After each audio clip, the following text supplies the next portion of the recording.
Dragon Language, Myth No More by Hela Thrice-Versed Dragon.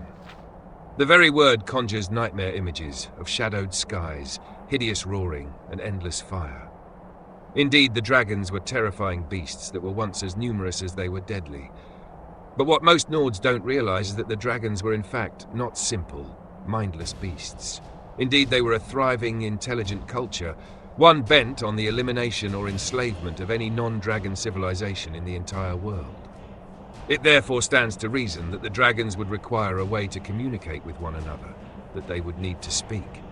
And through much research, scholars have determined that this is exactly what the dragons did. For the mighty roars of the beasts, even when those roars contained fire or ice or some other deadly magic, were actually much more. They were words. Words in an ancient, though decipherable tongue. Nonsense, you say? Sheer folly on the part of some overeager academics? I thought precisely the same thing. But then I started hearing rumors, the odd snippet of a conversation from some brave explorer or gold-coveting crypt diver, and always it was the same word repeated, wall. So I listened more. I began to arrange the pieces of the puzzle and slowly unravel the mystery. Spread throughout Skyrim, in ancient dungeons, burial grounds, and other secluded places, there are walls. Black, ominous walls on which is written a script so old, so unknown, none who had encountered it could even begin its translation. In my heart, I came to know the truth. This was proof of the ancient dragon language. For what else could it possibly be? It only made sense that these walls were constructed by the ancient Nords who had lived in the time of the dragons, and out of fear or respect, had somehow learned and used the language of the ancient beasts. But at that point, all I had was my own gut instinct. What I needed was proof. Thus began the adventure of my life. One spanning 17 months and the deaths of 3 courageous guides and 2 Sellsword protectors. But I choose not to dwell on those grim details, for the end result was so glorious, it made any hardship worth it. In my travels, I found many of the ancient walls, and every suspicion proved true. It did in fact appear as if the ancient Nords had copied the language of the dragons of old, for the characters of that language very much resemble claw marks or scratches.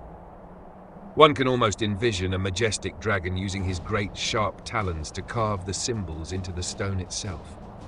And a human witness, possibly even a thrall or servant, learning, observing, so that he too could use the language for his own ends. For as I observed the walls I found, I noticed something peculiar about some of the words. It was as if they pulsed with a kind of power, an unknown energy that, if unlocked, might be harnessed by the reader. That sounds like nonsense, I know, but if you had stood by these walls, seen their blackness, felt their power, you would understand that of which I speak. Thankfully, although entranced, I was able to retain enough sense to actually transcribe the characters I saw.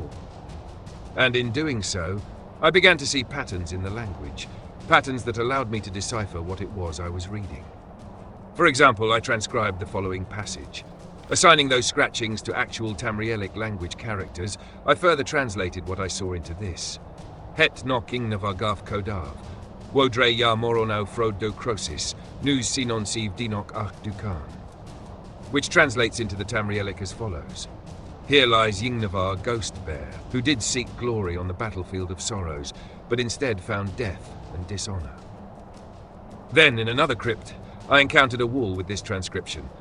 Het nok kopran duglifit sos, wo grind oke oblan ni komorokevug nus ast munax halvut do leave krasar, which ultimately translates into the Tamrielic as, Here lies the body of Iglif Iceblood, who met his end not in glorious combat, but at the cruel touch of the withering sickness.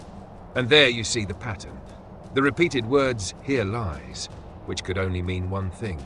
Those walls marked actual ancient Nord burial grounds. You can imagine my nearly uncontainable excitement. It all started to make sense.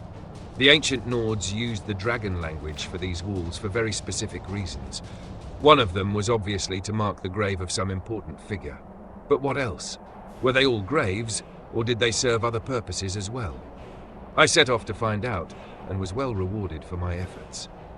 Here is what I discovered. This passage. Het ma tarodis tafir skorgi lunsinak, when clov gavein alrinik hakun rok togat wa garot. which in Tamrielic translates into this: "Here fell the treacherous thief Scourgy Leech Fingers, whose head was removed by the very axe he was attempting to steal." So here we see a wall that marks the spot where some significant ancient Nord died. This passage, Kethsegol Varokiv Darnik Fahlil Kier do Graviun Frod, or Bovolko Mar Nol Kinzon Zachri do Cruziak Hokoron, which in Tamrielic translates into this: "This stone commemorates the doomed elf children of the autumn field, who fled in terror from the sharp swords of the ancient enemy." This wall seems to commemorate some ancient, long-forgotten event in Tamrielic history. Whether that event occurred on or near the place where the wall was erected, we will probably never know. And finally, this passage, Asa Walan Kethsegol Brinahi Vahrukt, Thohild Fin Tur, When Smolin Ag Frinol Sako Haim, which in Tamrielic translates into this: "Asa raised this stone for her sister, Thohild the Inferno, whose passion burned hot as the red forge." This wall, and I encountered quite a few like this, was obviously commissioned or built by a specific person to honor someone important to them. What was the significance of the location? Was it important to the person who died, or is it the actual location of that person's death? Again, those answers are probably lost to time and will never be known. And so you see, the ancient dragon language is, indeed, myth no more.